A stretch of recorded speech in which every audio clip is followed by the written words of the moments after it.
and we're good to go. Okay, thank you. Good evening, everyone.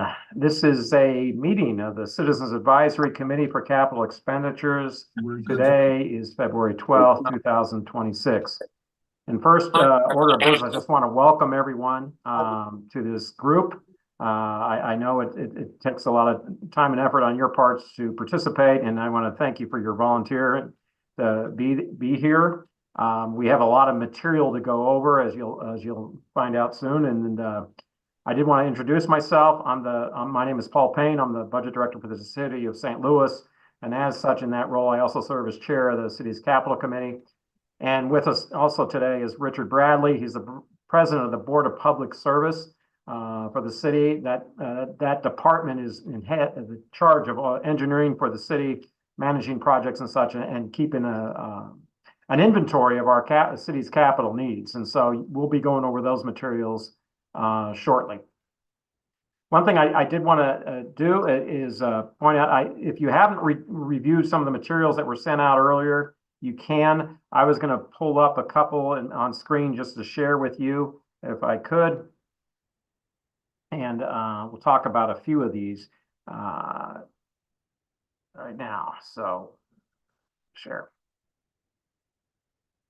One of the documents I would recommend you take a look at is the Capital Improvements Budget Guide. And this is in addition to the capital budget itself, but this is just sort of a shorter version of that, which illustrates what the capital budget process, how the capital budget process works, how we allocate funds, and what's in the current FY26 capital budget. It talks about the capital planning process.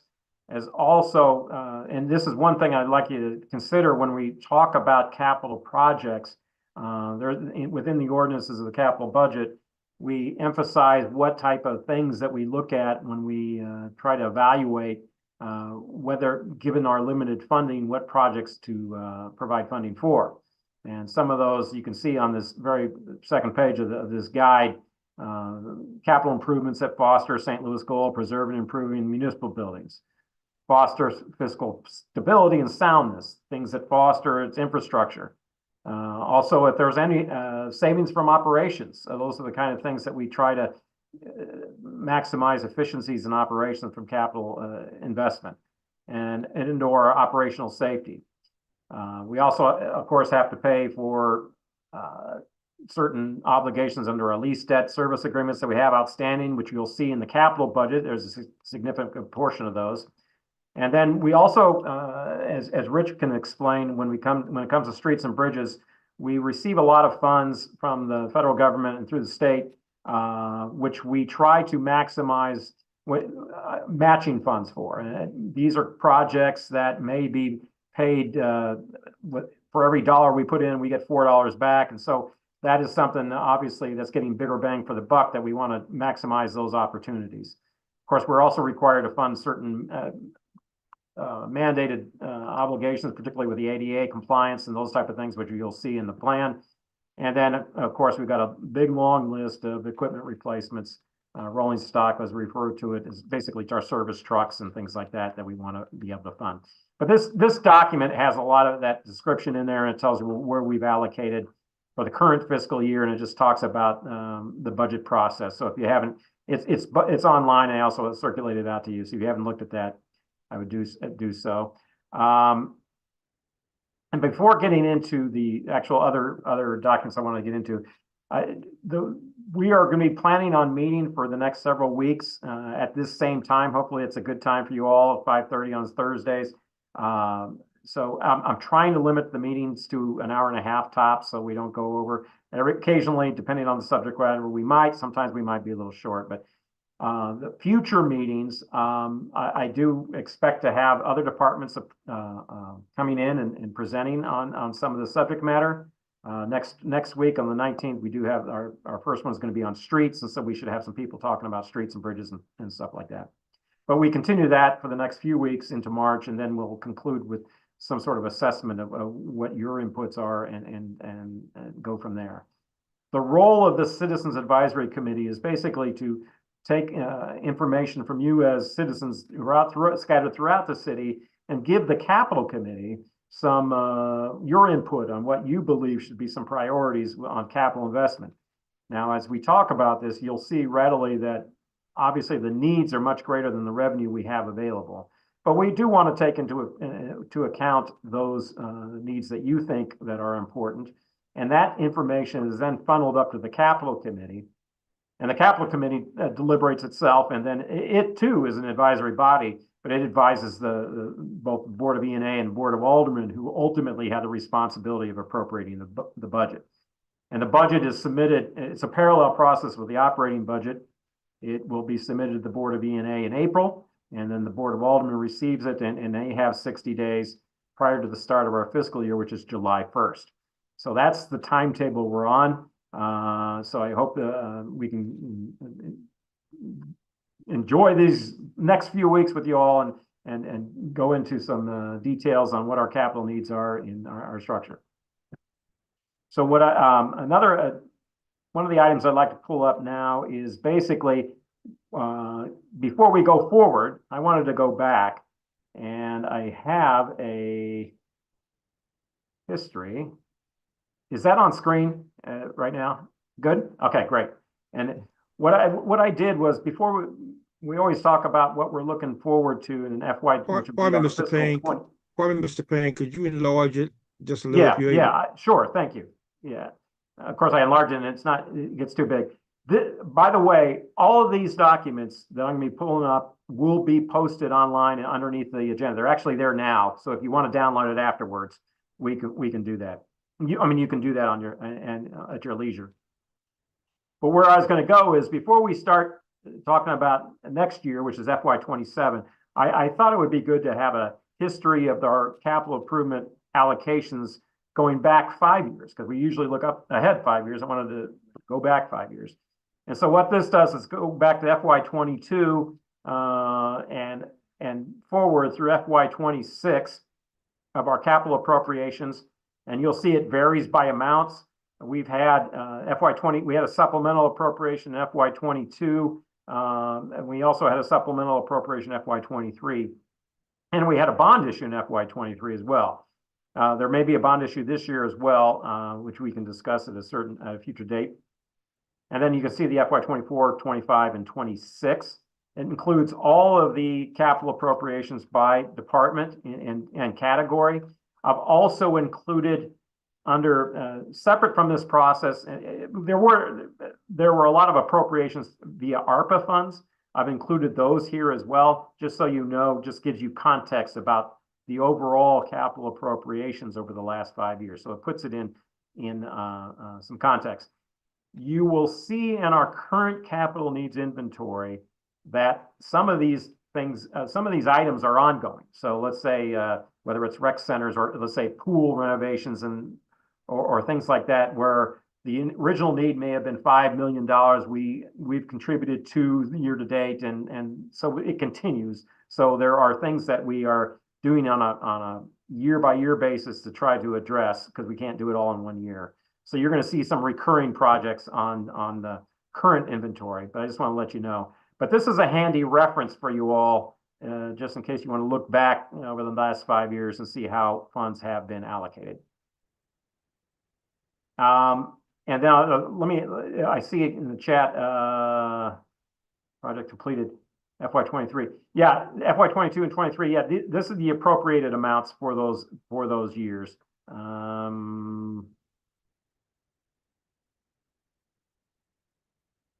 Okay, yeah, all these documents and all of these documents are, again, posted on the website, so you should be able to find them. Okay, one other document before we get into the actual inventory is the preliminary outlook for FY27. So let me enlarge this so you can see it. The current year, the capital budget has a number of sources of revenue allocated primarily by ordinance. The largest single source is a 1/2-cent sales tax for capital improvements. And the ordinance which established that, and it was voted on by the public, I believe back in 95, I believe, allocates those revenues on a certain, and you'll see that in the budget guide, by certain percentages. 50% go to ward accounts, 20% goes to citywide accounts, 17% goes to 5 of our major parks, 3% goes to recreation centers, and 10% goes to police department improvements. And so that's our single largest source of revenue to the capital fund. You also have a number of other sales taxes, particularly for metro parks. There's a 10th cent of a 3/16 cent. This is part of the regional parks, metro parks, which they did collectively, regional parks, but part of those funds, 50% of the 110 cent and 40% of the 3/16 cent come back to the city for some park improvements. And then that's divided by the regional parks as well as the neighborhood parks. Now, one of the big items you'll see here by ordinance, the capital fund receives, is anytime we have a budget surplus, an operating surplus in the prior year, 1/2 of that surplus is allocated to the capital fund, which is a good policy in that it's a one-time source, so and we have a one-time use. But it also shows you that from year to year, depending on what your surpluses are, or if there are any surplus, it varies. So you'll see last year our surplus was quite small compared to the previous year, and the year before that was significantly larger. So you're going to see that this year's capital budget will be smaller, at least based on that, than last year's, because the surplus amount is smaller. And then we have some miscellaneous contributions for various funds. We have gasoline tax revenue that's allocated to streets and bridges, and then we have some contributions from the general fund and other sources. Now, the big items that we will be looking at, the existing debt we have to pay, so that's sort of programmed in. The road and bridge improvements, which Rich can talk about, that's from the gasoline tax, and we can talk about that. But our more discretionary items are going to be in the area with the prior year balance. The half-year balance was at 4.35 million. We had 9.35 million. I believe 5 million of that was allocated to the flood wall. That number I saw recently may be a little lower than that. So if we have to adjust, we'll have some additional monies we can throw into this number here. And then some various city building improvements and equipment. These other items on the budget, the ward improvements allocated by the alder people, and they get half of this half-cent sales tax. And then we get those parks and improvements and the recreation center improvements that are allocated by the capital fund, as well as police improvements. So you can see the preliminary numbers here. I've got it 61 million last year. It's down to 48.7 this year. So there's sort of a decline in available revenues. Now, it is possible that we're going to have an additional general obligation bond issue this year, probably north of $20 million, which will also provide us with some additional funds. Although under a GO bond issue, the uses have to be a useful life as long as the bonds are issued. So there are a little bit more restrictions on those kind of allocations, but we can discuss that a little bit as we go. But I did want to just give you an idea. This is sort of the constraints we have going forward into FY27. And so that's what we're looking at. I do see one question here. Okay, yeah. What is the overall trend of the capital budget? The underlying sources, for instance, the half-cent capital sales tax. Sales tax doesn't grow that much, but it does grow. And so we've got it this year up 1.6%. I've got next year preliminary at 1%. Just to be conservative, but you'll see a little bit of growth. It's not a strong grower.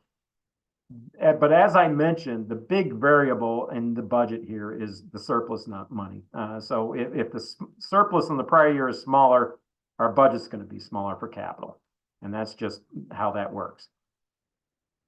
Okay.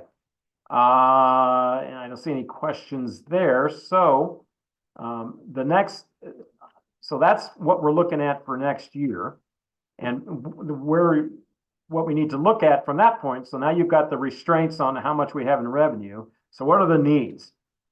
And so every year for the needs, what we do is we reach out, both as Rich has President of the Board of Public Service has a knowledge of what our city's facilities and assets are and what needs there are. We also outreach to the city departments as they know what have some individual needs with their departments to make sure that they have the equipment and assets they need to provide city services. And that's all put together through the Board of Public Service, reviews that and puts that together in a document that we call the city-wide capital needs inventory. And that's updated each year. That's also posted online. I'm going to pull it up right now. Let's see here. Whoops. Let's see. Thought I had it on here. Here we are. Okay. Can everyone see this document now? Okay, very good.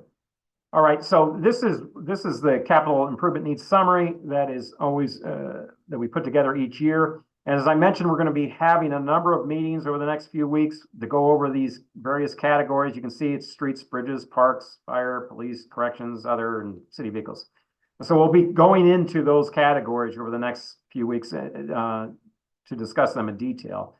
But today I'd like to be able to go, and Rich is going to be able to lead us through this overview of the total needs. The way it's broken out here is that we have a red, yellow, and green. Red being the critical, those items more seriously in need.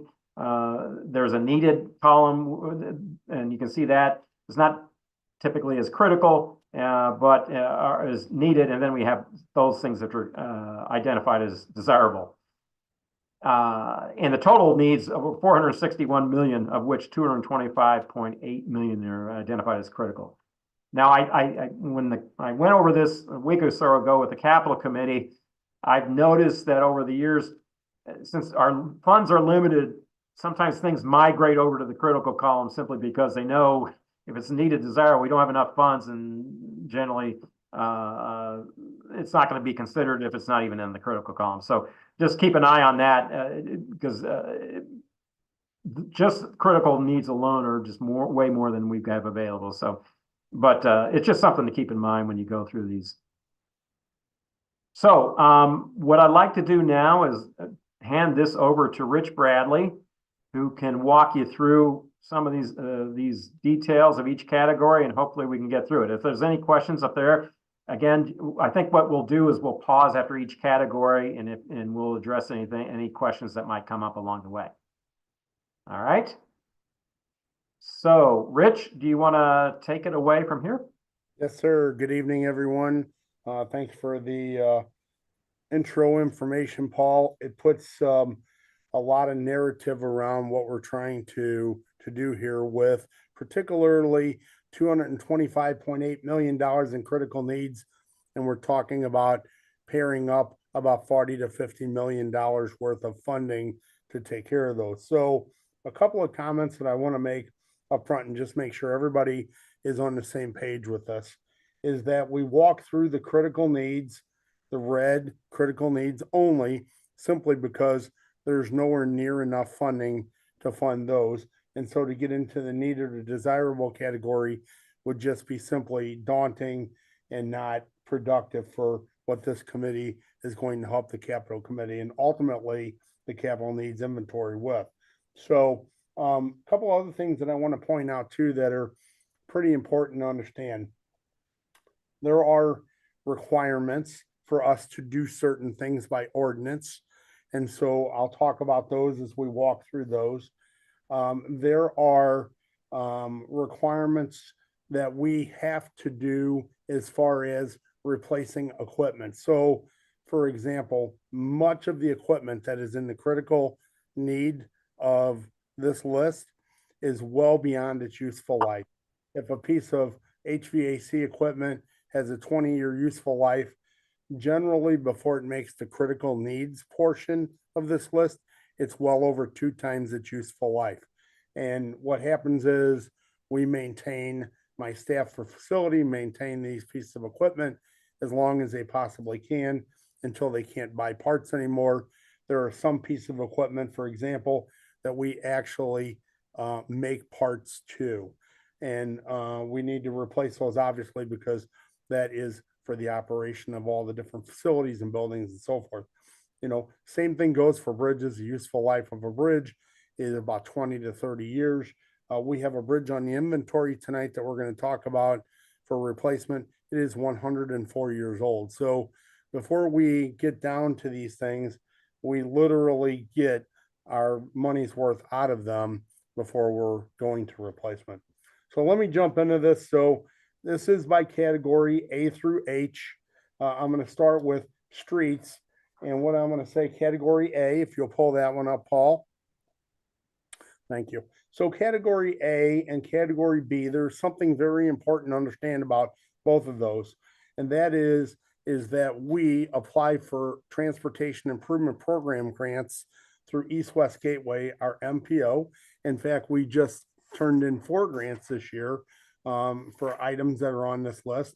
And just so you know how that works, we do a grant application. A grant application takes a couple of months to put together, very detailed. It competes with all the other regions in the St. Louis area. And then, you know, East West Gateway evaluates these applications. And then a committee in May will make recommendations to a transportation program subcommittee.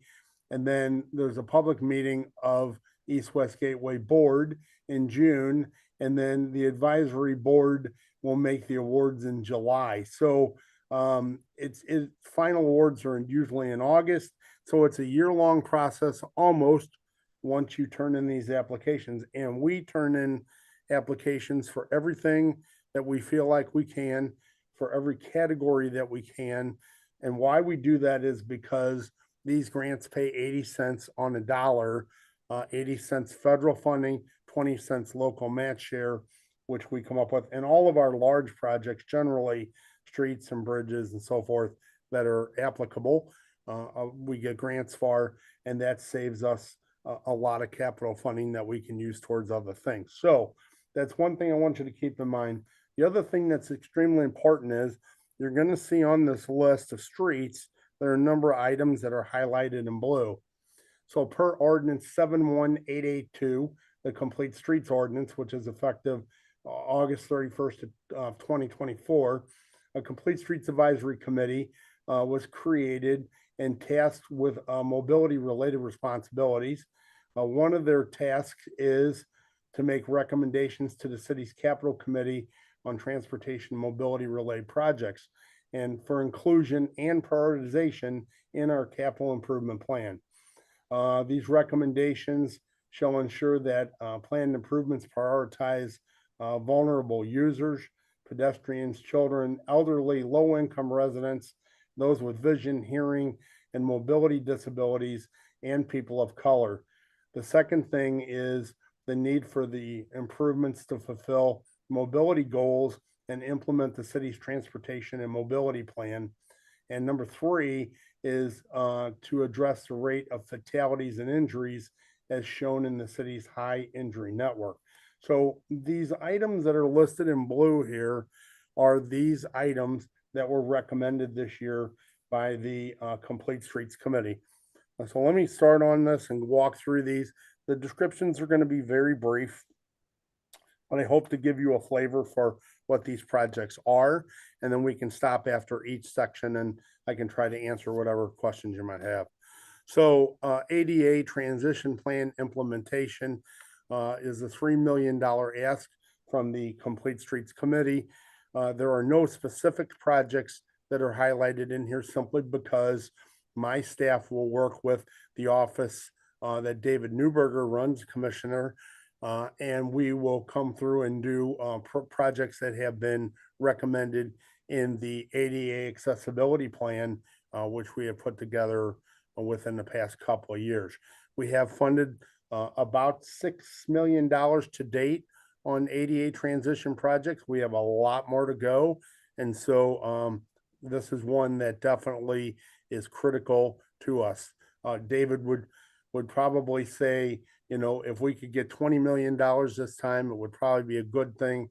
And that still wouldn't even be close to where we need to be. And these are all this program is dictated by the ADA Accessibility American Disabled Program, and we are required by law to be fully accessible in all our facilities and all of our programs.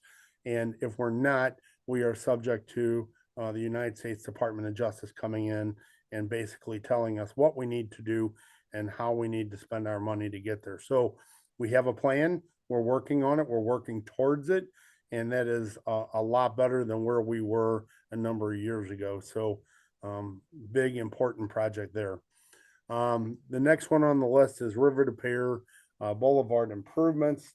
And that is a $19.7 million job. The local match share is about $2.8 million. We had funded the design for it.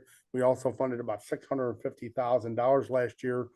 The description of that project is $19.7 million project, largely construct River to Pier Boulevard between Lansdowne and Gravois, adding a variety of typical safety features to the currently substandard roadway. Safety features including adequate lane widths, drainage improvements, pavement reconstruction, intersection and ramp modification, signal and or roundabout installation, guardrail, center medians, and improved bus stops. And, you know, this is an important one. That is, there's a high crash network within the city, and we do have a grant for that project. And so what we're working on there is finding the rest of the local match share for that project. Step down to Arterial Street paving. That's a $10 million placeholder. I will say that we have done a substantial amount of paving that we're working on right now and that we're working on with the ARPA funding, and that has taken place over the last couple of years. And so this, again, $10 million is for arterial streets. So we don't have to go to our alders and ask for funding. They can concentrate more on the secondaries and residential type streets. And so we've given a few million dollars each year towards this program, and that is above and beyond the ARPA projects, and that is not a grant project. It's a standalone local match share. The underground downtown lighting vaults, that is a project from the street department. That is the replacement of 11 underground lighting vaults within the city. These are the concrete lighting vaults that power the 50,000 street lights around the city. It's just actually the ones in downtown, so it's not all 50,000 of them, but it is exactly where the power and so forth, the capacitor banks and so forth, come from to power the street lights. Previously, we've put about $1.2 million into this project. This is the remaining local balance. There is no grant for this project. The next one, signal timing and detection, is $1 million project. Again, this is not a grant project. This is replacement of loops and puck detectors that are in the pavement that actuate the traffic signals when vehicles approach them. There are also cameras on some of these, but the loop detectors and the pucks that are in the pavement in the downtown area are old. They need to be replaced. And so this is a part of the project to do that. The next one is traffic management enhancements, phase 9, Skinker, Canterbury to Etzel. This is a complete streets recommendation, and I will go to their description of it for you. It's a $12.2 million project, about $2.040 million in local match share. We've received a CMAQ grant, which is congestion mitigation and air quality grant from East West Gateway. And so at this point in time, what we're looking for is to come up with the local match share. And that project, the description is this project will replace and modernize approximately 20 traffic signals and improve signalized intersections and ADA facilities through the corridor between Arsenal Street and Etzel, as well as evaluate lane changes, new sidewalk connections north of Rosedale Avenue. So that's a grant project again, and we're looking for a local match share. The next project is Christie Boulevard Cycle Track Pedestrian Improvements. This is also a grant project. We have received a TAP grant from East West Gateway. So we're looking for the $500,000 local match share. And the description of that project is And this is also, again, a complete streets committee project. The Christie Greenway currently runs from River to Pear Greenway to Holly Hills Boulevard. Extension will extend existing Christie Greenway north from where it currently ends, 0.9 miles, Kings Highway Boulevard. The stretch of roadway currently has on-street bike facilities, but the opportunity exists to upgrade bike lanes and incorporate sidewalk level multi-use trail generally on the west side of the street. There are limited intersections, curb cuts in this corridor, making it ideal for the Greenway. And this project grew out of a traffic study, which looked at opportunities to improve the existing bike connections. So again, that is a complete streets in a grant funded project. You'll go to the next page, Paul. Item number 10 is bike facility improvements. This is a complete streets committee recommended project. It is not a grant project. This is $1 million standalone project that will be funded by the city. And basically the description of what we're looking for here is this will include restriping existing bike lanes and or new replacement durable thermoplastic bike lane symbols and thermoplastic sharrows, updates to the city install bike facilities which may only have conventional paint markings, an added stock of necessary features for certain bike facility elements like zebra delineators, flexible posts. The project may include spot upgrades where feasible, such as enhanced crosswalk markings or green pavement markings in needed areas. And it's in order to better maintain expanding network of bike facilities in the city. And again, this is a locally funded project for $1 million. The next project is flood wall repairs. This is a local project. There is no grant for this.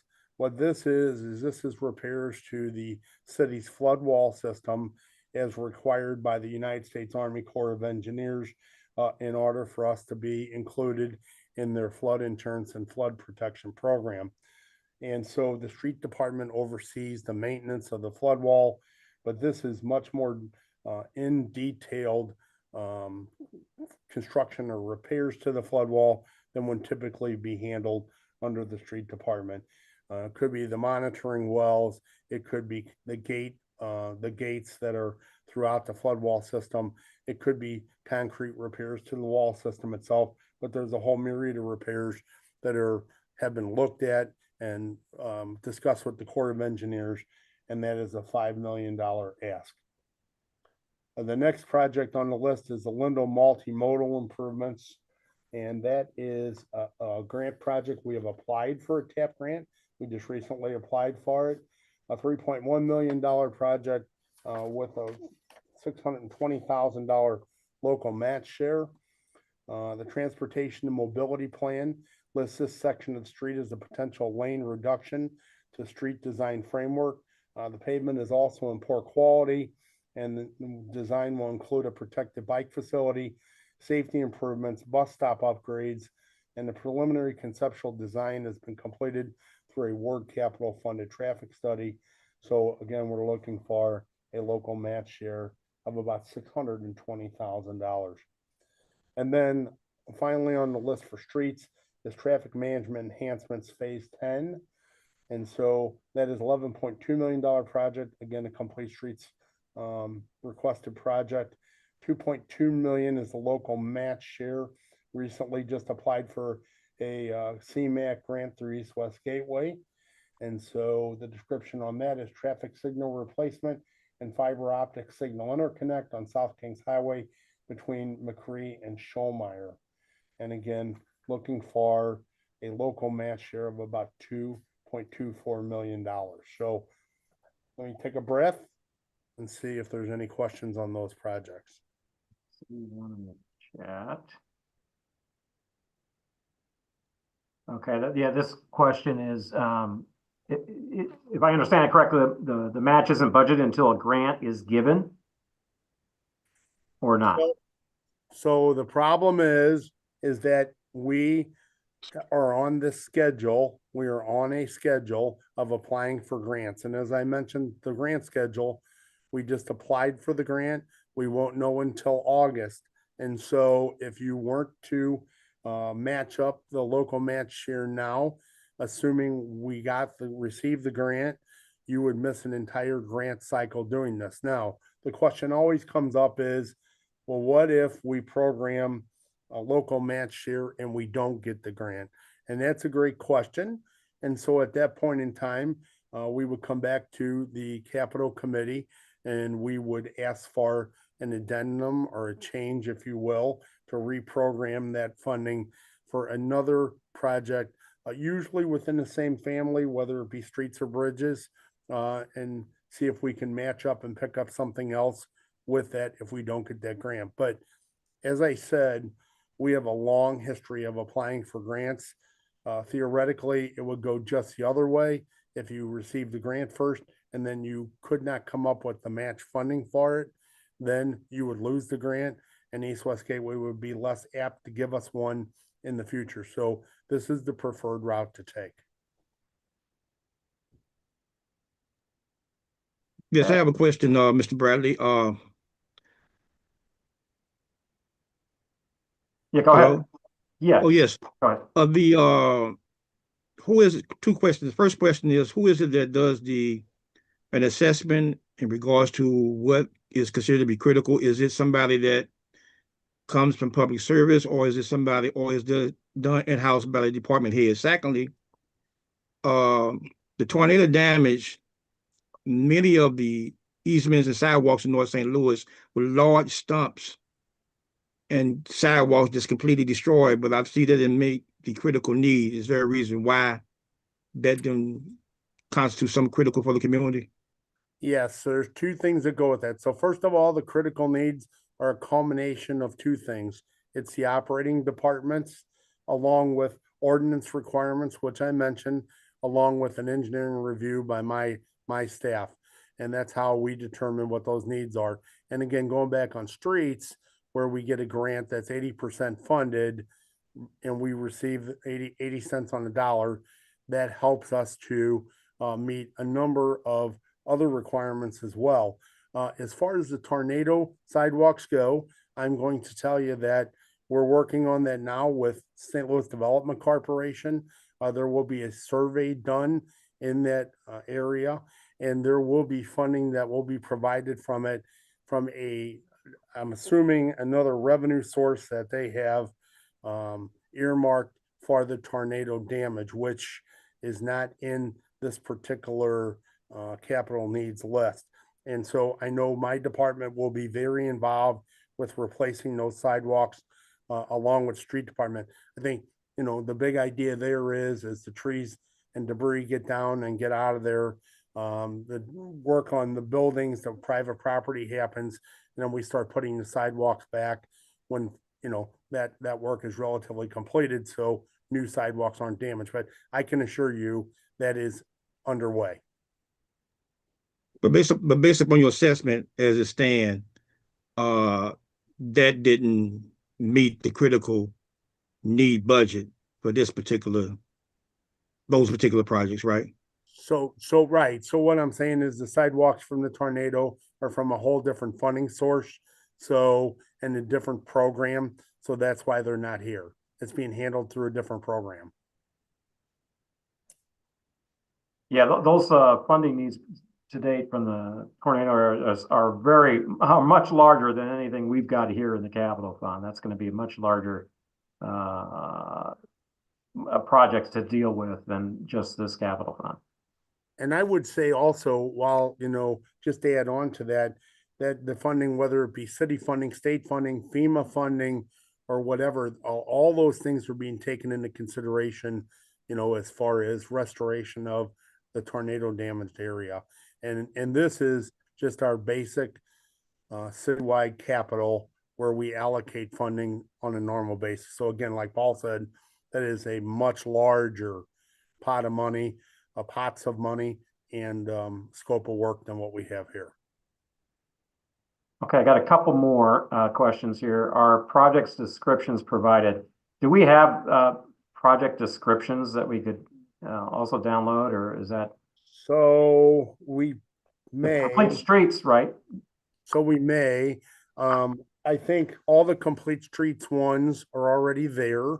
because it's in the letter from Scott Ogilvy and the Complete Streets Committee. So for streets and bridges, they're already there and they should be already distributed or in your information. Okay, and then another one about staffing. I'm not sure which staffing sheet we're referencing here, but talking about BPS had 128 employees, about 20 fewer than last year. You're below the budgeted amount. Is that having any impact on project delivery and such? So I think that's a big question to ask. It certainly does. I think there's a lot of things that have impact on project delivery. A lot of it is that we are down a number of people. There's a whole conversation about, compensation studies, which we're not going to get into in this committee. It's outside that purview. And then there's the funding that came from ARPA and other things all at one time. So it has been very challenging to continue to get projects completed. But I will tell you, $131 million in ARPA projects we have to have completed by the end of this coming year, and we're on track to get that done, as well as spending our federal funding and GOB funding from 2023. So yes, we are down. I think that's a legitimate concern, and we are doing the best we can to hire more people and retain more people. But I will tell you, a lot of young people aren't going to school today to be engineers. It's not as high paying as they would like it to be, and it's a difficult go. So hard to find people. So I'll stop there. Okay. Yeah, I just typed in the website, and then I was going to show you at the end of the meeting where everything's going to be posted, so you have access to all these documents. Okay. You want to go on to B, Paul? Sure. Thank you. So B is bridges. And so there are just a few items on the bridge list, which we'll talk about here. Let's talk about the straightforward one at the bottom first, number 6, which is Old Stable Bridge. That is a bridge in Forest Park. And, I think I mentioned it at the onset of the meeting. It's 600 feet west of the Pagoda Circle, crosses over one of the waterways in the park. The bridge is currently 104 years old and is in need of replacement. It's an off-system bridge, which means it's just a different funding source than the major arterial street bridges around the city. And so we're going to rebuild that bridge. And so the ask there is we will apply for a BRO funding. We have $120,000 already funded for the design. We'll be looking for $640,000, I believe is the number on the list. $660,000 for the local match share of that $3.9 million project. Again, that is a complete street recommended project. If you go to the straight up, we'll talk about the Compton Bridge over Mill Creek Rail Yard. The design for this project is actually completed. It's a $27 million project. It completely replaces the Compton Avenue Bridge at Shodo across all the rail yards and towards Chaffetz Arena. The maximum federal match share for this project is $6.3 million. And we already have $2 million in local match share. We already have $4 million in local match share. We're looking for about another $3 million in local match share. This project started in about 2019. That's how long it takes to do these type of projects, particularly in an area where you have the railroads and getting all the right of way and access. And so the cost has escalated over that period of time. Where the project stands right now, I spoke with the mayor earlier today about it. The governor is signing off on a couple of right of way documents. As soon as the governor signs off on those right of way documents and title, we will bid that project and get that project moving along. So that has been a long time in the waiting, but it has been a daunting task to get a lot of these pieces and agreements taken care of, particularly with the railroad and the state of Missouri and others. So that is that project. And then the Southwest Columbia Bridge over off Kings Highway in Southwest.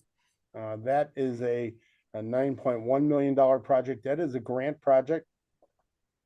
And I will tell you that the railroad, the Union Pacific Railroad, paid generally all of the local match share for that project for us. But again, it's been in process for about 4 years. And so costs have escalated, and we're looking at about another $1 million. And to the question about staff, that is one where we talk about we may need a consultant, a construction manager to help us with the management of that project because we are short-staffed on that one. And where that project stands right now is it's ready to go to bid as well. There was one temporary construction easement that needed to be required for a driveway, and the building owner just would not work through the process with us.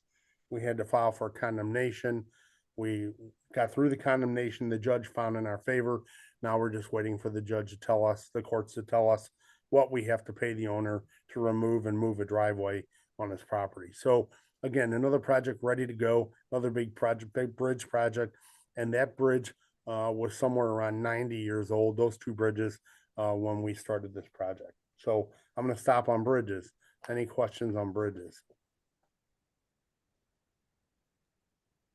Yes, So- have there been an assessment on the bridge that's in Dayton, located at Broadway and Schweitzer? An assessment on which bridge, Mr. Irons? I didn't catch that, sir. That's located in the Dayton area on Yes. North Broadway and Schweitzer? Yes, so we own 74 bridges in the city of St. Louis. We are required to perform bridge inspections on them, either on a biannual or annual basis, depending on their survey condition. And so, yes, it is done. That bridge, I believe, is every 2 years. It is inspected.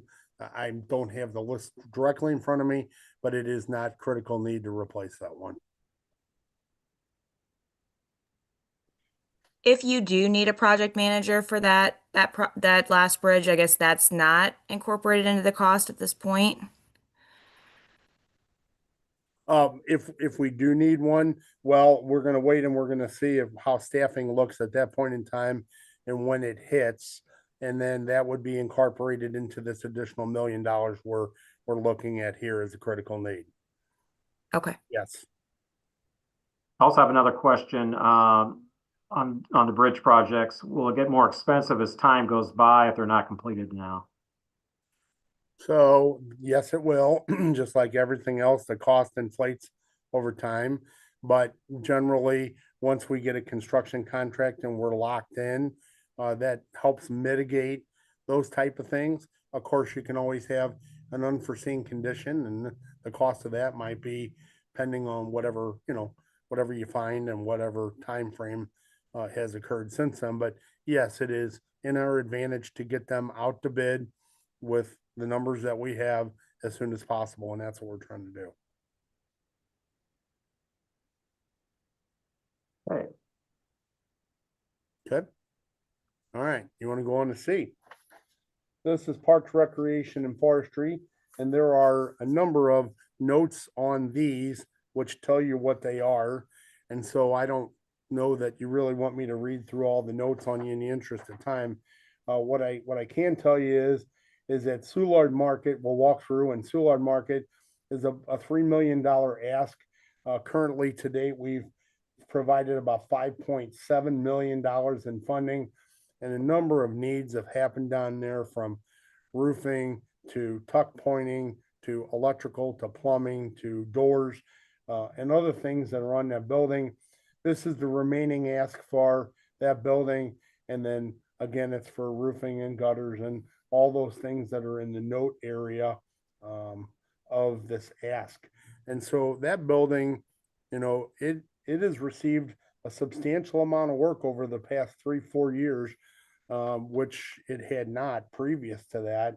And of course, everyone knows it's a landmark in St. Louis, and we need to keep that building maintained. So that was Parks' number one ask as far as what would Soulard Market. Pool renovation project. And so I just want to remind everybody about this. I should have said this in the beginning. Just keep everybody in mind here. There are 7 rec centers in the city of St. Louis. Marquette, Cherokee, Tandy, Wool, Gamble, Coffin Park, and Booter. And then, of course, there are the two rec plexes, which are Carondelet and O'Fallon Park. And there are 7 pools, not including the 2 rec plexes. There are 3 outdoor pools at Marquette, Chambers, and Fairgrounds.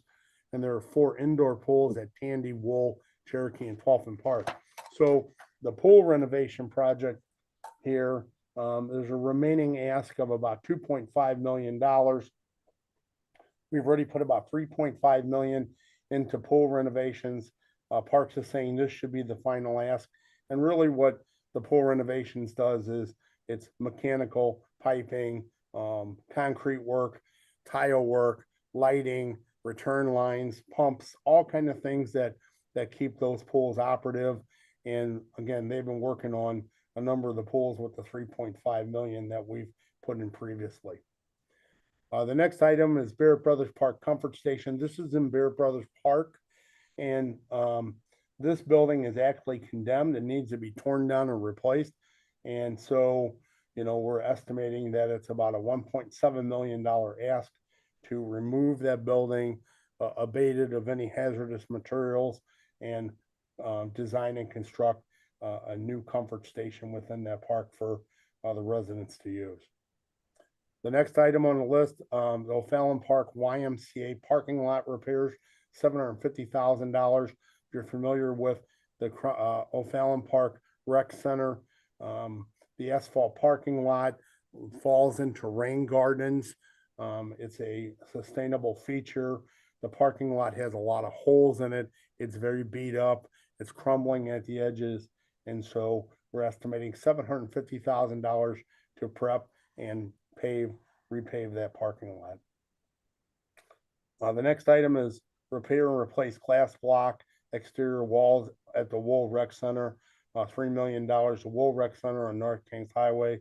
The metal dividers between the glass block windows are rusting and the wall is actually bowing. And so we assume, or we are suspecting, it's a structural issue, a foundation issue. And we really don't have a good feel for what the cost is going to be. But from talking to our staff and other engineering folks, we're putting a $3 million price tag on that to remove and replace and fix that wall that is structurally having issues at the Wool Rec Center. And that one is particularly important, as are any rec centers work, simply because we have a lot of elderly residents. We have a lot of children that are there, and certainly anybody that would be there. It's a gathering place. We wouldn't want something too catastrophic to happen there. So we would like to approach that. The jewel blocks glass replacement at $5 million. There's a number of issues with the framework and the glass that is up there.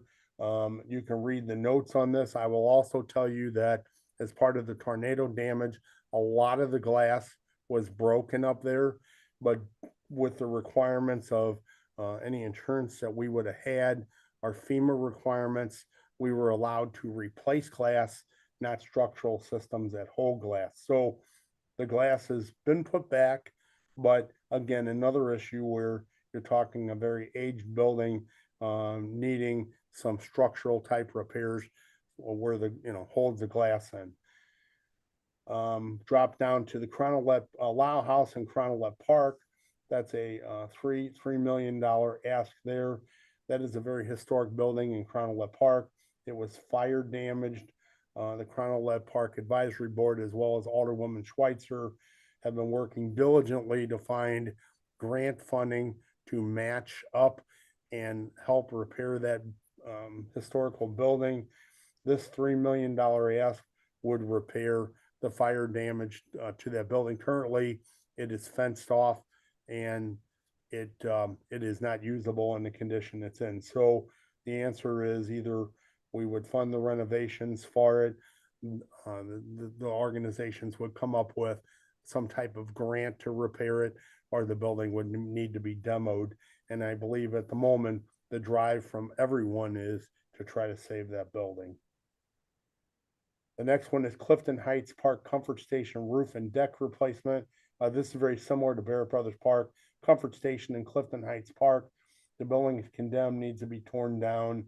And so the idea here is $750,000. It's a smaller comfort station than what is in Barrett Brothers Park. And the idea would be to get the building torn down, hopefully by the building division, where that wouldn't be part of the cost. The $750,000 would be putting the building back in place. You flip to the next page, Paul. Item number 13 is new fitness equipment for all rec centers. And basically this $200,000 is an ask for all of the 7 city rec centers that I talked about, not the mega Rexplex, Fallon Park or Crown Left Park. And this is simply replacing dated fitness equipment in these rec centers for the programs for our neighbors and young people to utilize. I have never seen any of that equipment replaced except piecemeal. This would be a carte blanche replacement of that. And then there's also an item on here, under counter ice machines for all rec centers, $30,000. I would ask you to just take that off your mind, because I will find some funding here to help parks replace those. It is under $50,000, so it really doesn't apply as a capital need, although it is something that's important again at our rec center. So I will be committed to find that $30,000 and get those items taken off. If you'd move to the next page, this will be the final page for Parks, Rec, and Forestry. And so hazardous tree removal under forestry, $1,100. Previous to this, $2.2 million was put towards this item. This goes back to the question that was asked right up front in the beginning about staffing shortages. This is to help the forestry division with staffing shortages to take down hazardous trees around the city and in the public right of way. And then ash tree removal is hand in hand with that, $550,000. That is the exact same situation with staffing shortages. However, this particular item is for removing ash trees due to the emerald ash borer, which is the bug that goes around and eats the trees, and then they fall and they become dangerous and hazardous. So that program is well underway. We've put about $2.6 million into that program previously. And then final item on parks is 1415 North 13th Street garage heaters. This is the Mangelsdorf building, which the forestry has their headquarters in. This is replacement of garage heaters where folks work in the garage all day long. These are RTU type heaters that well beyond their useful life. A couple of them already are not working and the other 2 are about to fail. So we need to replace those. And that is about a $400,000 ask to get that done properly. So I'm going to stop there. And on parks, I believe we have some questions, right? Yep.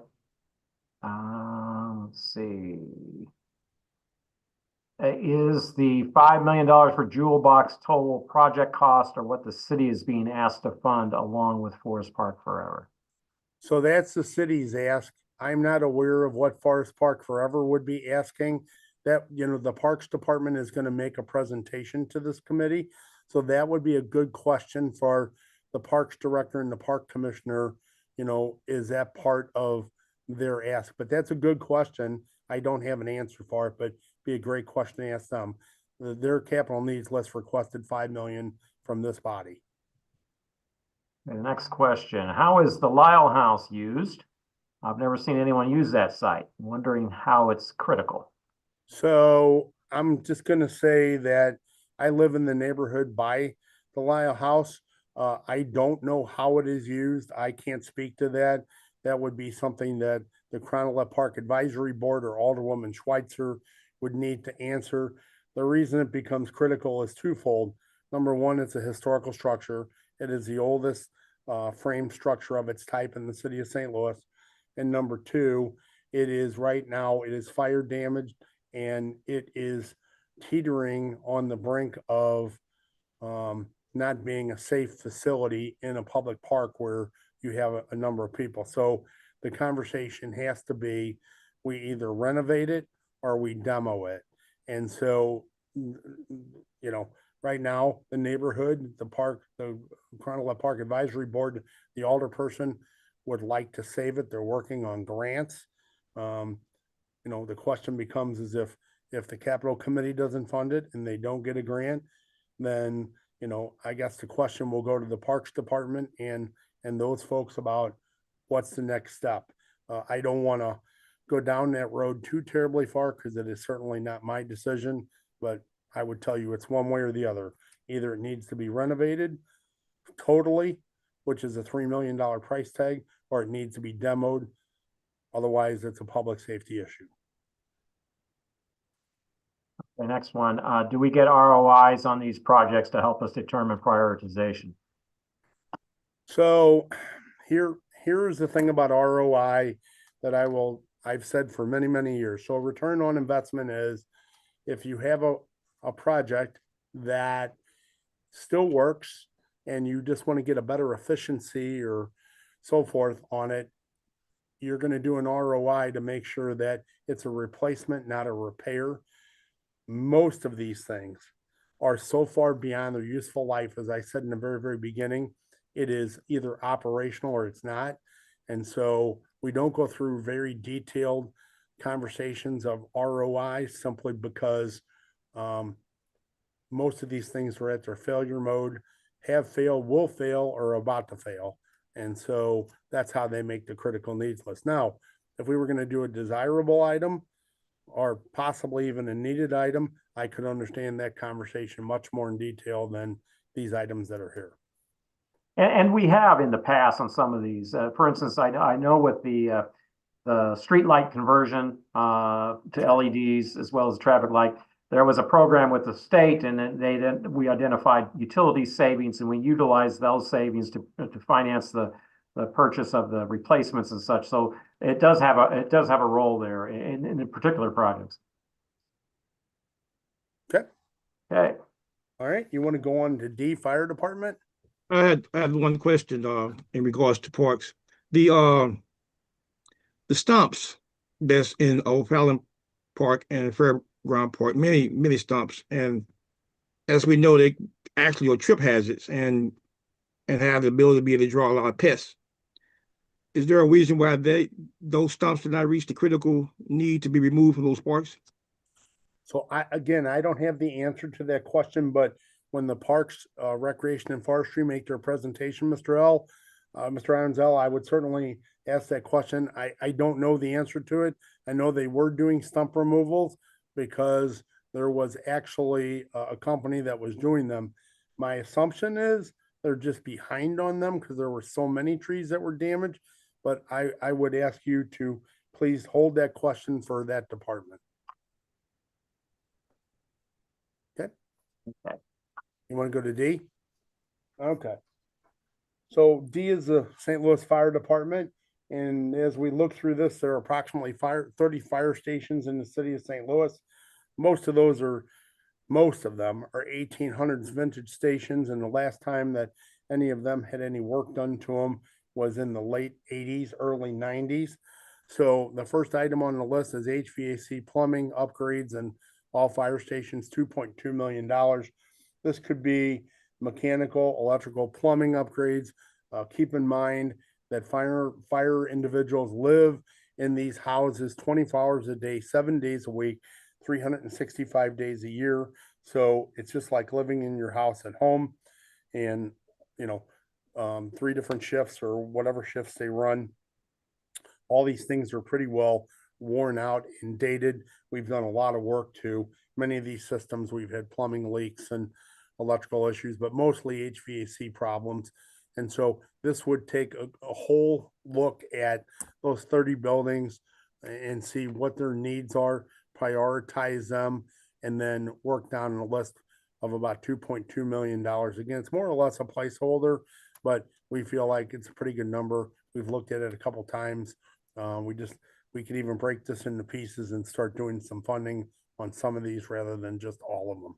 All right. The next item on the list is, and this is an interesting one because people will say, well, why in the world would you replace carpet in a fire station? And so Many of the fire stations have terrazzo floors on the second floor, very maintainable.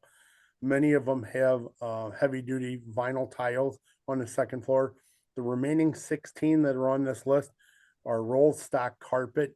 And so that, again, that was put in about the 80s. We've put carpeting in some of them with in-house staff.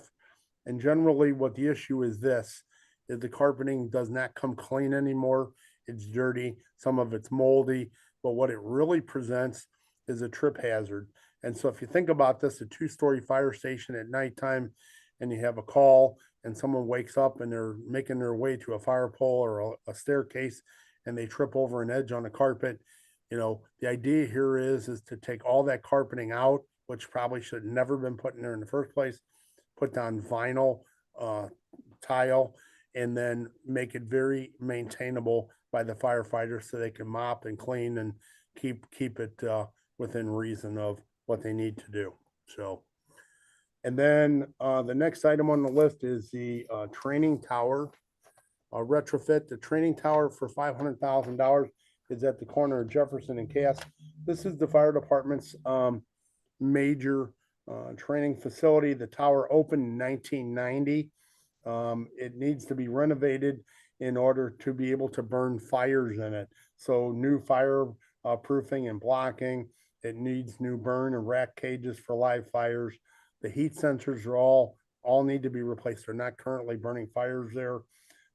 Expanding the steel treads that are breaking and need a replacement. Steel smoke windows and doors need to be replaced. Bathrooms need to be updated. Fire sprinkler systems need to be upgraded. Safety railings are rusted and broken in many places and need to be replaced and painted. So it is the fire department's #1 training facility, and it needs some work done to it. We haven't done any major projects there as far back as I can remember. So this will be $500,000 towards that project. The next is fencing for firehouse parking lots. Engine houses number 19, 23, 28, and 31. And why this is critical is these are the only fire stations out of the 30 that are not fenced in and secure. And so, what happens is the firefighters go out for a run, and then, these multiple times their cars have been broken into, the back of the fire station has been broken into. So this secures those facilities from those type of things. So that should be the ask for the fire department buildings. If you roll to vehicles real quick. So this will give you a flavor for what kind of capital vehicle needs that we currently have. So critical, there are $46,983,000 worth of fire vehicle needs. And what you have to keep in mind is that a fire truck today is about $2 million. And so we don't get rid of fire trucks or ambulances until they literally don't run anymore. So we pay $2 million for them. When we scrap them, sometimes we get nothing. Sometimes we get a couple of $3,000, $5,000 for them. So we keep everything that we have and we run it until the wheels fall off of it. Useful life of a fire truck is about 10 years. And so it's just a matter of replacing the equipment as it comes up. Same thing goes with ambulances. Ambulance replacement, if I'm not mistaken, is about $400,000, $350,000. And so we have to keep 12 of those on the street every day. We keep as many ambulances as we can so that, we've rebuilt the engines and so forth. And so we have spares. But you look down this list, and this is all the fire department vehicles that are there in order. And so depending on what we would allocate, we want to give to fire for vehicles, we would draw a line across the list, just like police, just like refuge, just like non-emergency fleet. And we would stop there and buy as many vehicles above the line as we can. Just to let you know, you can look at Paul's list that he gave in the beginning, and we have bought a lot of fire trucks and ambulances in the past, but these things run 24 hours a day, 7 days a week. And so, they go through them. Some of them have accidents and other things happen. People run into them. So this is what their critical needs are in fire right now if we were going to replace all of their needs. So I'm gonna stop after that with fire. Again, is there any questions on fire buildings or fire vehicles? But I think that the overhead doors, I don't know why they didn't list it as critical. I wouldn't want to see a fire department not being able to pull their truck out the door because of that. And I think we need to look at moving that line item to something critical. So we do pretty good with the overhead doors, but that is a very, very good point. We have an emergency overhead door contractor on staff, and that contract is part of my facilities budget. And so generally, the doors are all up to snuff as far as age-wise goes. Where they're not up to snuff is when they fail and they need to be repaired. And so they do have a mechanism. They can take them off the track. They can slide the door up, get the truck out, and then they call us and we have our emergency contract come fix it. But that is part of my facilities maintenance budget, which I'll be talking with Paul about here in the next few weeks. So good point. There were a couple items I missed. This probably goes back to parks. I know Bill mentioned the stump removal. We talked about that. The question on funding for the renovation of the Compton Hill Reservoir. So I will say this about Compton Hill Reservoir.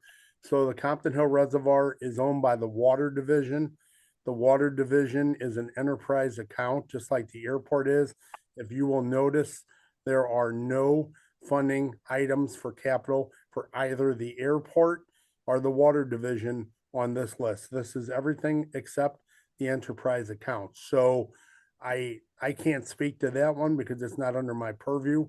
Paul, you have any thoughts on that? Yeah, actually, when this capital budget process was established by ordinance, specifically excluded water and airport because of that fact that they were. So if you look at the ordinance, it does specifically say water and airport are not included. So and that's why, and they have their own different funding sources. Okay, we're running quick on time, short on time here, but let's get to. Okay. Yeah, let's jump on down. I'll try to be a little briefer, guys. I'm sorry. So police department, and there are a number of items on here, and I can consolidate some of them. So first of all, ESD Fleet Services repairs the lighting conversion, HVAC lighting conversion. This is an ROI item. This is basically replacing LED lights and high efficiency units that are in that garage, which still has all the original fixtures and so forth. And the garage was built in the 90s. So we've been doing this in all the city buildings, replacing the LED lights and putting high efficiency units in as we replace HVAC. $550,000 ask there. Drop down, this comparison microscope is a police item. And so this comparison microscope is necessary to analyze bullet and casing for one case to another. It's used by the firearms section of the St. Louis Police Department. That is a $50,000 ask for one microscope.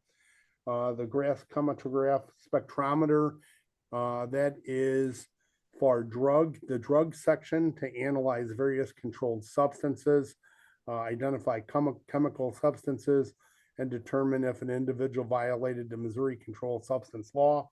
And that is for that one item, that is $120,000. And then we go through a series of these, and I'm just going to highlight these real quickly. HVAC repairs, AHUs, air handling units, controls. You can see if you look in the comment column, 50+ year old, poor condition. You go to the next page, you drop down. I'm going to say the logging recorder. I'll tell you that one real quick, $500,000. That's in the communications building. That is a piece of equipment that is used for tracking the phone calls for the 911 system. They have had issues with it for a number of years, but it is actually still operational, still needs to be replaced. You go to the next page, you'll see at the bottom, again, we're 53. We have water-cooled HVAC units, split system HVAC, split system. You look in the right column, you're going to see these things are 30, 40-year-old units. The same exact thing goes 56 through 62. These are all HVAC units that are in fair to poor type condition. There's a water plumbing item, number 57, where we've had a lot of water pressure issues, which we've had water leaks and so forth. So that's a $125,000 item. But these are general building maintenance items, and you can see the location, whether it's in the academy, whether it's in the communications building and so forth. The communications building, there's a partial radio system replacement. This is an important one for $8.7 million. Basically, what that is the manufacturer announced the city's current 18-year-old radio communication system will reach the end of its support in 2029. The request begins a multi-year purchase to systematically replace those items that will reach the end of their useful life in 2029. And the radio communication system needs to remain viable through the next decade. I'm sure you can all understand that, for mission critical communications of police, fire, and EMS, which are all on, and city agencies, all on the 800 megahertz system. And then let's see, there's a real-time crime center host refresh. That is an IT item. Let's see what I got on that one. So that particular item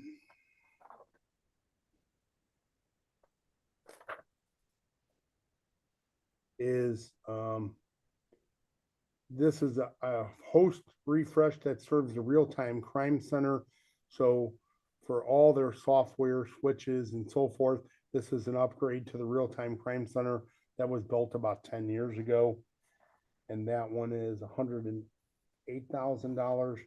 And the communications building has a UPS, which is uninterrupted power supply. And generally that is a battery backup for that building in case they lose power. And let's see what we got on the next page.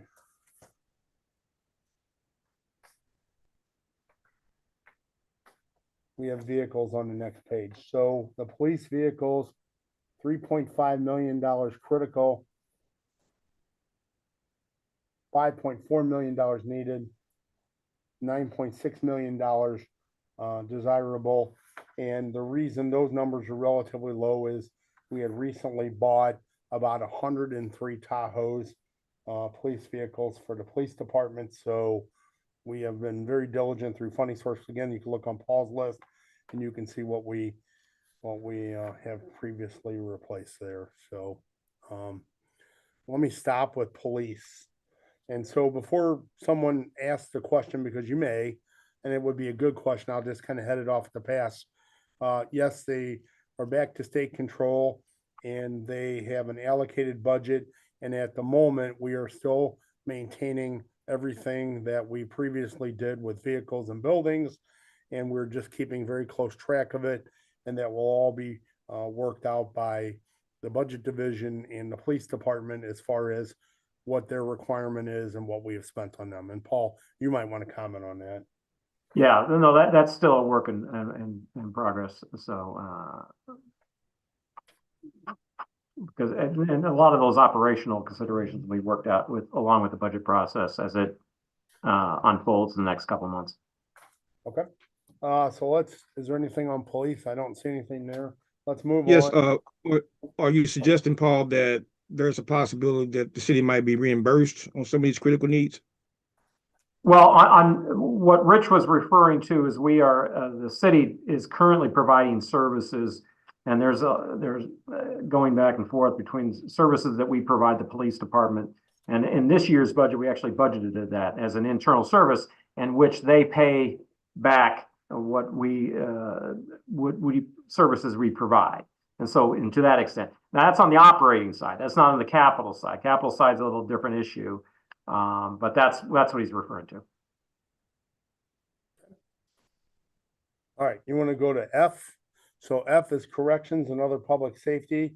There's nothing on 1 to 14 that's critical. So we spent about $22 million on the Criminal Justice Center, and there have been actually a number of other upgrades as well that have been spent on the building itself between now and the past couple of years. And so there's currently nothing there that falls within the critical category. If you go to the next page. Paul? Oh, thank you. You're Yeah. there. You're there. All right, public safety answering point, the PSAP is at the top of the list. That is a $12 million ask. So currently we have about $43 million program for that project.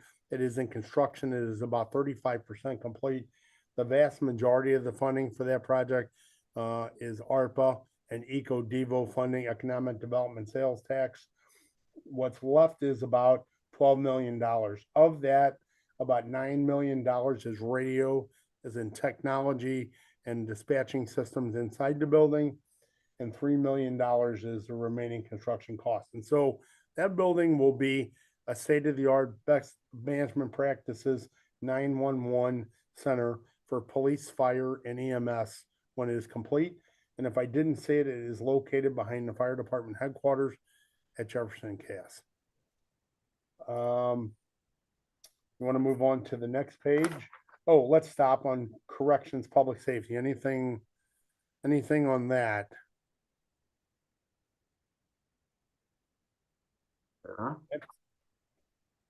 Let's move on to other municipal buildings. And so there are a number of different buildings here, and we're going to go through and talk about them briefly.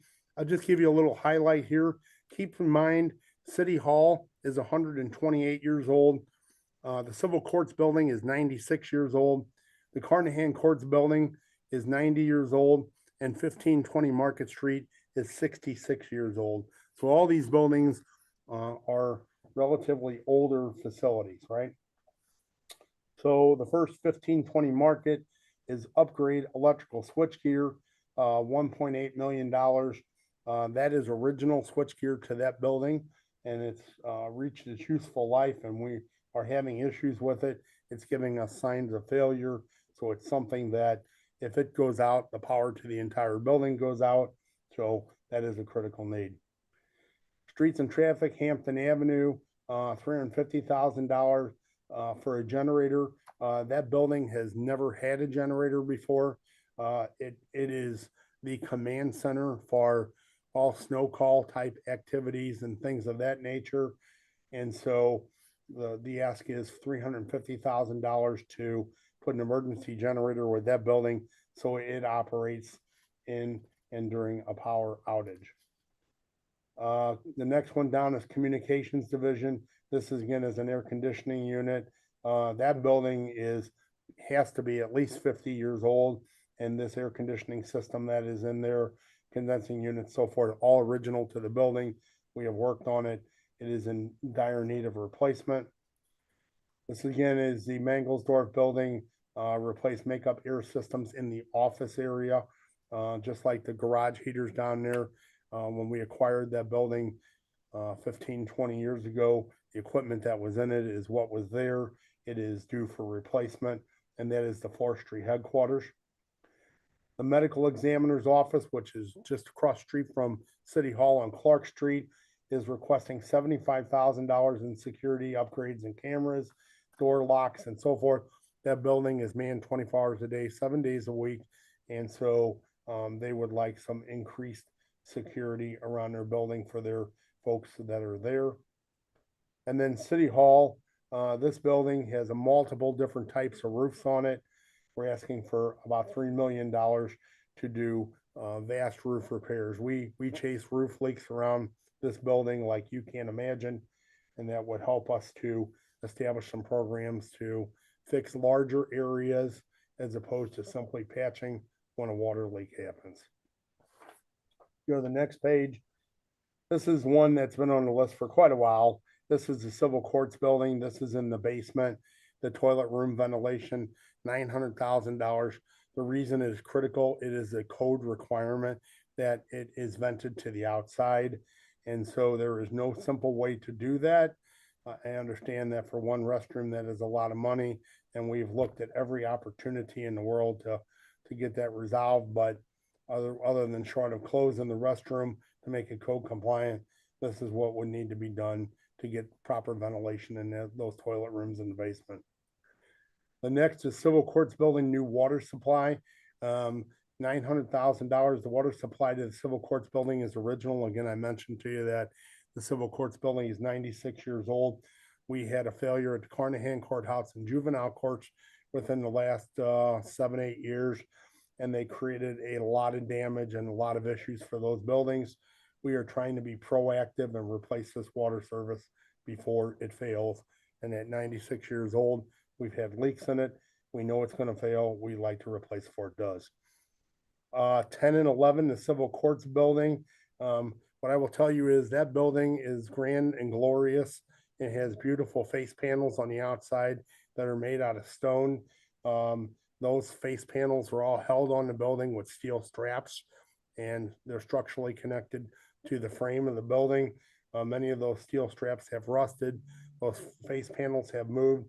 We're currently in phase 1 of working on that now for about $1 million. These are phases that will continue on down the road. 6.2 million, 3.5 million to make certain that the structure that holds all those face panels on that building are watertight and they're secure. We certainly wouldn't want one of those to fall off of that building. Civil courts fan coil units. There are 355 fan coil units throughout the civil courts building. These are HVAC items that cool and heat the courtrooms, generally heat. And so many of them leak and they drip water in the courtrooms, and that becomes a problem for safety on the floor, a mess, not working properly, and failure. So the $875,000 for a program to work on replacing those fan coil units. Let's see, Carnahan Courthouse, as I mentioned, they're 90 years old. This is a replacement of supply and waste piping. So it's water supply, potable water, and waste drain lines that are in the walls of that facility. Again, they're all original to the building. And so we would like to establish a program to start replacing those toilet stacks, drain stacks, and potable water supply before we have a failure. Carnahan Courthouse replaced revolving doors, $130,000. So those are all original to the building as well. If you don't know this, revolving doors play such a big role in these big old majestic buildings because they keep the buildings pressurized. They keep the HVAC in, the cold out, the warm out, and the other inside. And these doors generally are failing and we can't get parts for them anymore. So $130,000 for revolving doors. Circuit court room modernization, 6.168 million. We have put about $1 million into this program so far. This is for the renovations to 31 courtrooms and upgrades to audio, visual, and digital technology for the use in the courtrooms for cases for the attorneys, the judges, and so forth in their everyday world. The next one is miscellaneous courthouse repairs for $150,000. This is for the courthouse staff. This is a discretionary fund for repairs for things that fail throughout the course of the year. They're asking for a discretionary fund. If you'll flip to the next page. We have the family court and juvenile detention center, fence, gate, key card striping, outdoor yard and lot security, upgrades. And this is a project that has been on the list for a while. And I want to see if I can tell you what this explanation for this one is.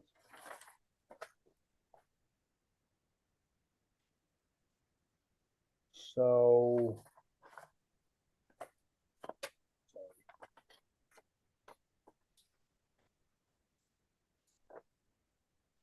basically, this is for the juveniles to be able to go out into the yard.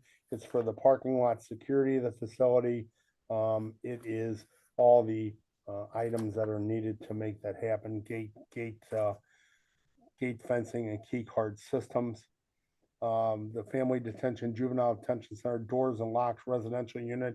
This is taking a non-secure residential unit and making it into a secure unit by putting all the security, new doors and locks on that residential unit for expanded capacity for juveniles.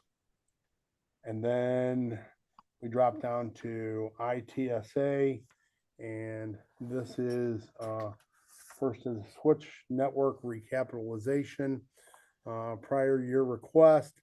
Let's see,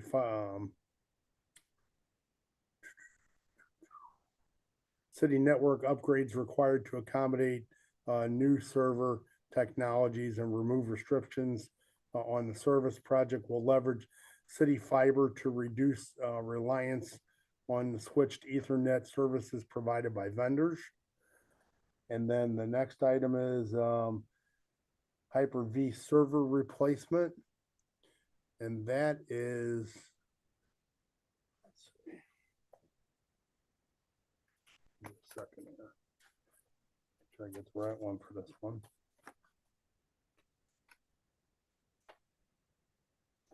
That is all city network storage website and IT services rely on server nodes, response time, enhanced user experience, improve uptime, and Dell warranted maintenance on devices. For production stack goes offline, the city IT services will go down, rendering the city IT useless until parts are found and maintenance techs are located. The city maintains a 7-node Hyper-V stack. The oldest of these devices are nearing their useful life and support and require third-party warranted service for parts and repairs. And that one is a $900,000 ask. Actually, it's a $225,000 ask for 4 years. And then core switch replacement is recapitalization project, part of a wide area network fiber repair replacements. It's utilized by the city land connectivity for traffic, real-time crime center, police cameras, street lighting, traffic timing, data center operations, and community Wi-Fi projects in parks and business districts. And so that one is a $400,000 ask, $100,000 a year for 4 years. And then flip to the last page on G. So the circuit attorney's office is security upgrades. This is doors, locks, panic bars, cameras, so forth for the circuit attorney's office in the Carnahan Courthouse building, $75,000 ask. 1520 Market Street facade repairs. This is an ask by the comptroller for City Hall West, 1520 Market, 66-year-old building to work on the exterior doors and the facade of the building. Most of those doors over there do not work. I was there for a public hearing last night. The doors are constantly propped open. They don't lock correctly. This would replace exterior doors to that building. The next is Gateway Transportation Center, repairs to train platforms A and B. And there's a description on that one.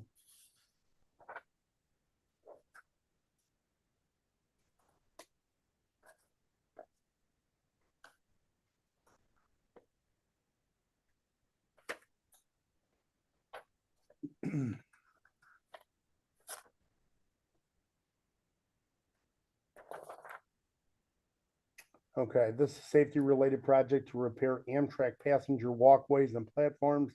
The project will also repair federally mandated safety tiles along the edges of these platforms A and B. And so that is a safety project for $155,200. Municipal garage repairs. This is actually waterproofing and tuck pointing of the city's municipal garage at Tucker and Clark Street. And there are a lot of waterproofing repairs that need to be done. There's a half sole repair that needs to be done to the roof of that garage to prevent water infiltration. Many city employees who work in the buildings downtown park in that garage. And so that building is definitely needed and needed to be repaired for water infiltration, spalling of concrete and so forth. The tow lot, this is a relocation of the existing tow lot from its current facility on Hall Street and moving it down to the MSI site where the maximum medium security institution previously was demolished. And it would be fencing, lighting, parking area, and office facilities to operate the tow lot. The South Refuse Garage, this is miscellaneous repairs to the actual garage located at 4100 South First Street. We're 40 people in this building a day, the dumpster operation and so forth. This is replacing heating in the building. Currently, the heaters do not work. The roof leaks, and it would be upgrades to clean that building up and to make it usable in the offices, the locker rooms, the break rooms for all of our refuse employees that report to South Refuge. And then refuse, this is actually in the incinerator building itself. Replace 2 makeup air units and exhaust fans that are well beyond their useful life. One of them has already failed. The other one is about to fail for $100,000. So that is all of our municipal building repairs. Stop there and take a breath.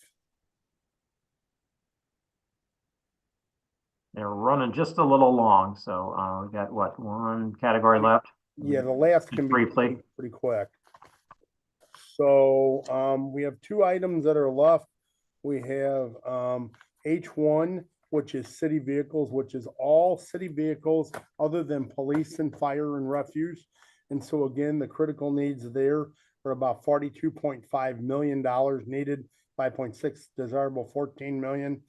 And so again, these are in order of need, prioritized by our equipment services division in conjunction with all the operating department directors and commissioners and what needs to be done every day to run their operation.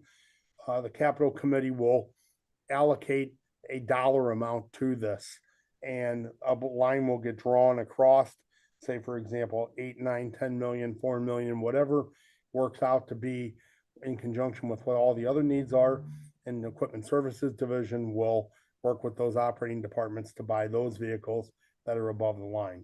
And then, of course, the vehicles that they're replacing will either be taken out of service and auctioned off, or they're already out of service. So, but I will assure you, these are not additional items to the fleet.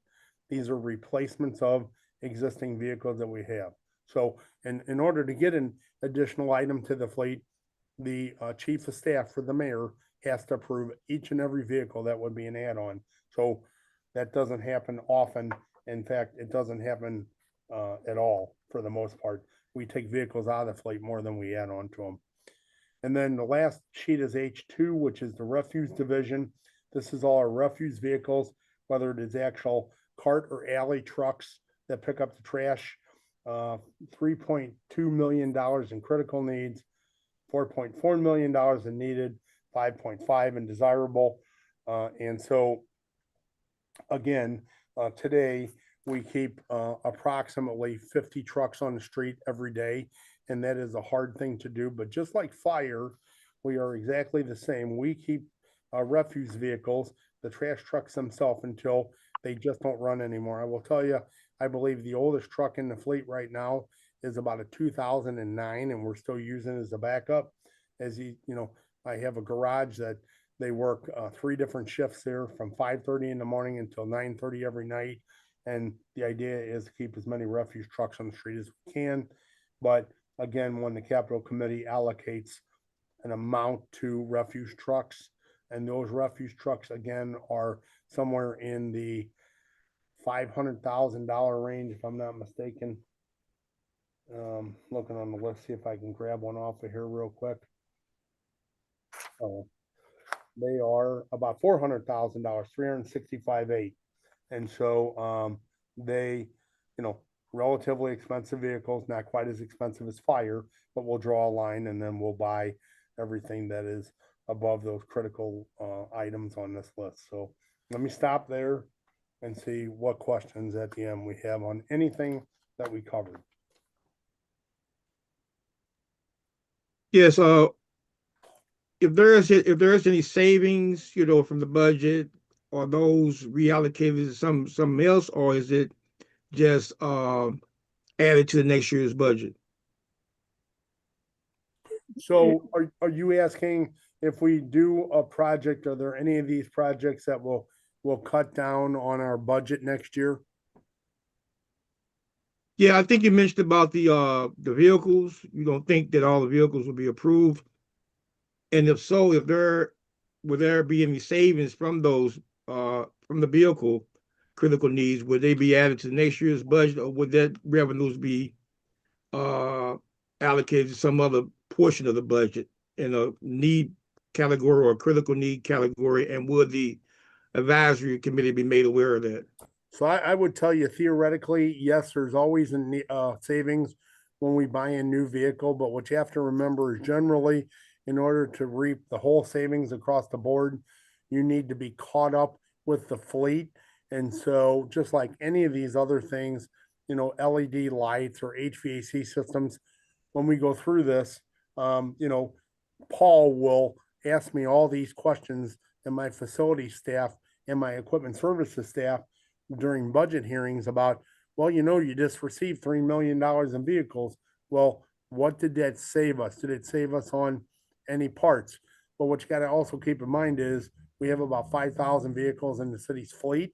And so if we replace, 40, 50 vehicles, it does help, but it's not an astronomical difference like if you were going to replace a quarter of the fleet, So yes, there is savings, and we do quantify it, and we do work it through with our budgets with Paul.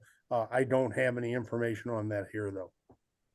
Yeah, most of the time, I think, as Rich indicated, you're struggling trying to keep, because as you get a year's worth of infusion of funds to buy new equipment, everything else that's not replaced is a year older. So it's oftentimes trying to keep ahead with the limited funds you have for replacements.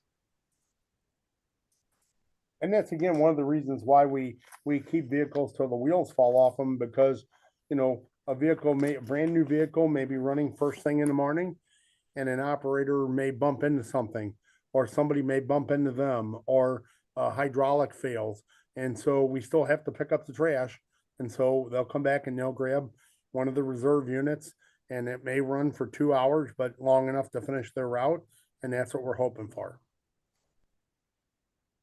Okay, let me get, I see one chat here. Alley repair. I did not see this. Where is this located? Alley repair. So generally repair work, remember, we're talking about capital. So these are generally capital needs. Now there are some things that are mixed in here. Alley repairs would be under the purview of the street department and the street commissioner. That would be a budgetary item. That would be in their budget, unless there's going to be a replacement. And the way the replacements of alleys work is generally the alders would fund the replacement or the repaving of an alley. So that's how we've relatively always done it.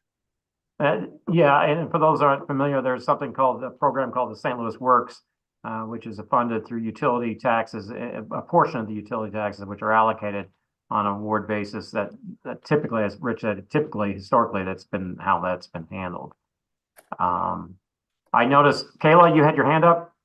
Yeah, I just had a quick question. I noticed a lot of vehicle asked on that list from the sheriff's department. Will that be reevaluated with the new leadership now, or are we going to just go through that per requiem that's in there? No, it's a great question. And so what I will also tell you is yes, it will be. And we have a new commissioner of equipment services. My longtime commissioner retired in November. And what I've asked the new commissioner to do is to sit down with all the directors and all the commissioners and go through the list with a fine-tooth comb. John Hayden is now the sheriff. And so absolutely we will talk with him about, what his needs are. And yeah, we will definitely do that. Perfect. Thank you so much. Yes, ma'am. Okay, we're running a little long. I want to make sure I keep it on timely. So, but I mentioned this was a lot of material to cover. I've also pulled up on screen the city's website. If you go to, and I'm going to page through it right now, if you can see it, the Budget Division's website under the Capital Committee,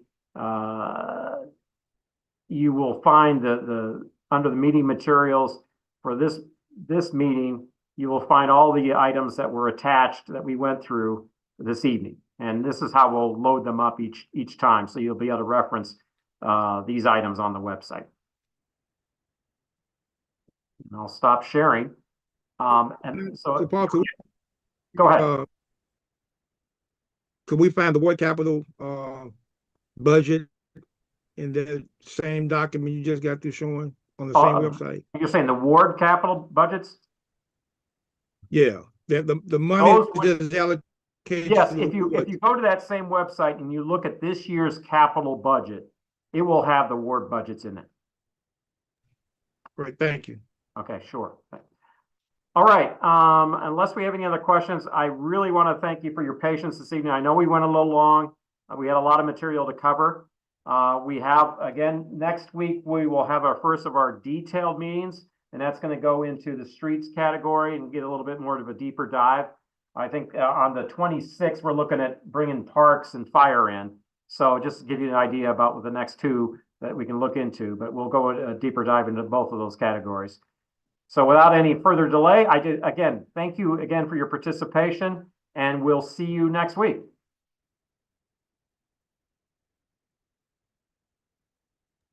Thank you. Thank you.